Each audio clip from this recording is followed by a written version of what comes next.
ಮಾವಲ ಮಾವೀರ ಮಾಜಿ ಪೈಲ್ವಾನರು ಅವರು ಕೂಡ ವೇದಿಕೆಗೆ ಆಗಮಿಸಬೇಕಂತ ಅವರಲ್ಲಿ ಕೇಳ್ಕೊತಾ ಇದ್ದೇವೆ. ಇಂಡಿಯನ್ ಆರ್ಮಿ ಅಲ್ಲೇ ಸೇವೆಯನ್ನು ಸಲ್ಲಿಸಿರ್ತಕ್ಕಂಥವರು ಅಲ್ಗೋರ್ ಇವರು ಕೂಡ ವೇದಿಕೆಗೆ ಆಗಮಿಸಬೇಕು.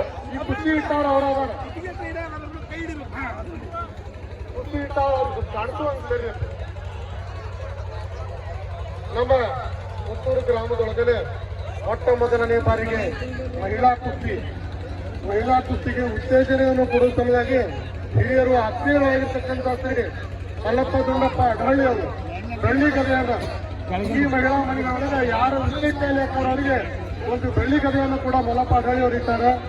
ಈ ಒಂದು ಕುರುಸಿನ ಹಣಾಹಣಿ ನಡೀತಾ ಇದೆ. ರಕ್ಷಿತಾ ಸಾವಳಗಿ ಮತ್ತು ಅಪೇಕ್ಷಾ ಹಳಿಂಗ್ರಿ ಈ ಇಬ್ಬರು ಕುಮಾರಿಯರ ಮಧ್ಯದಲ್ಲಿ ಒಂದು ಭರ್ಜರಿಯಾದ ಹಣಾಹಣಿ ನಡೀತಾ ಇದೆ. ಇವತ್ತಿನ ಕುಸ್ತಿ ಪಂದ್ಯಾವಳಿಗೆ ಕೇಂದ್ರ ಬಿಂದು ಆಗಿರ್ತಕ್ಕಂಥ ರಕ್ಷಿತಾ ಸಾವಳಗಿ ಮತ್ತು ಅಪೇಕ್ಷಾ ಹಳಿಂಗ್ಳಿ ಈ ಕುಮಾರಿಯರ ಮಧ್ಯದಲ್ಲಿ ನಡೆದಿರ್ತಕ್ಕಂಥ ಈ ತುರುಸಿನ ಹಣಾಹಣಿ. ಇವತ್ತಿನ ಈ ತುರುಸಿನ ಹಣಾಹಣಿಗೆ ಮುಖ್ಯ ಕಾರಣಕರ್ತರಾಗಿರ್ತಕ್ಕಂಥ ಹಿರಿಯರು ಆತ್ಮೀಯರಾಗಿರ್ತಕ್ಕಂಥ ಮಲ್ಲಪ್ಪ ದುಂಡಪ್ಪ ಅಡಹಳ್ಳಿ ಅವರು ಈ ಒಂದು ಕುಸ್ತಿ ಪಂದ್ಯಾವಳಿಗೆ ಬೆಳ್ಳಿ ಗದೆಯನ್ನು ಇದ್ದಾರೆ. ಇವರಲ್ಲಿ ಯಾರು ಜಯಶಾಲಿ ಹಾಕಾರ ಅವರು ಆ ಬೆಳ್ಳಿ ಗದೆಯನ್ನು ಈ ಸಾವಿರಾರು ಪ್ರೇಕ್ಷಕರ ಮುಂದೆ ಎತ್ತಿ ಹಿಡಿಯಲಿದ್ದಾರೆ. ಯಾರು ಇದ್ರೊಳಗ ವಿಜಯಶಾಲಿ ಹಾಕಾರೋ ಅವರ ಬೆಳ್ಳಿ ಗದೆಯನ್ನ ಎತ್ತಿ ಹಿಡಿತಾರೆ. ಒಂದು ಪುರುಷರ ಪಂದ್ಯ ತಿಂಗಳಿಗೆ ಬೇಗಿನ ಮೈದಾನ ಬಿಡು ಪೈಲೋಂಡು ರಕ್ಷಿತಾ ಸಾವಳಗಿ ಮತ್ತು ಅಪೇಕ್ಷಾ ಹಳಿಂಗ್ ಅದೇ ರೀತಿ ಒಂದು 3ನೇ ನಂಬರ್ನ ಕುಸ್ತಿ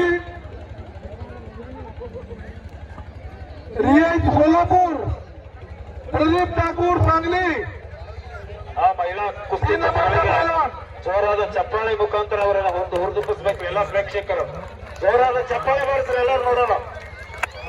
ಮಹಿಳಾ ಕುಸ್ತಿಪಟುಗಳು ಅತ್ಯಂತ ತುರುಸಿನ ಪಂದ್ಯ ಆಡ್ತಾ ಇದ್ದಾರೆ. ಭರ್ಜರಿಯಾದಂತ ಒಂದು ಈ ಕುಸ್ತಿ ಮಹಿಳಾ ಕುಸ್ತಿ ನಡೀತಾ ಇದೆ.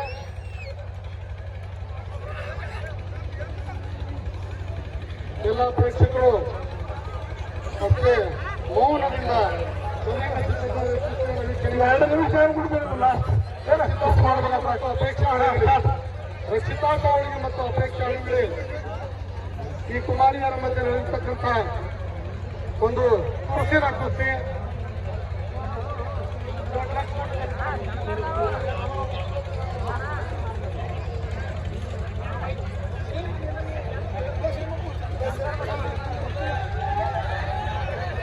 ಆಡಾಡ್ತಾನ ಚಾಮರಾಜ ಅಡ್ಡಾಡ ಒಂದು ಕಡೆ ಇದ್ರು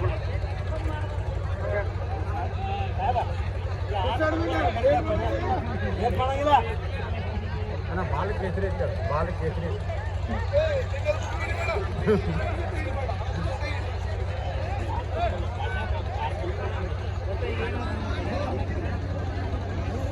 6 ನಂಬರ್ ಕುಸ್ತಿ ಅಂತ ಗಿರಿಯಾರಿ ವೇದಿಕೆ ಮೇಲೆ ನಾವು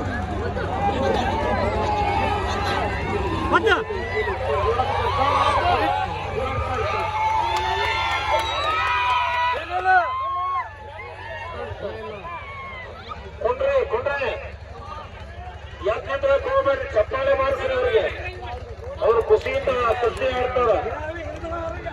ದಯವಿಟ್ಟು ಗದ್ದಲ ಮಾಡೋದು ಹೋಗ್ಬೇಡಿ.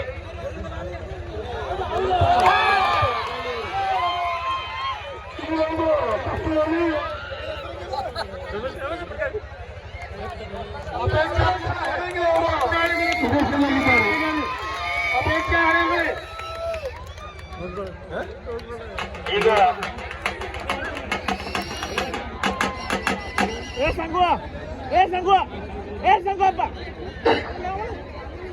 ಈಗ ಹೋಗ್ಬೇಕು ಎಲ್ಲ ಮಾಜಿ ಪುತ್ತೂರಿನ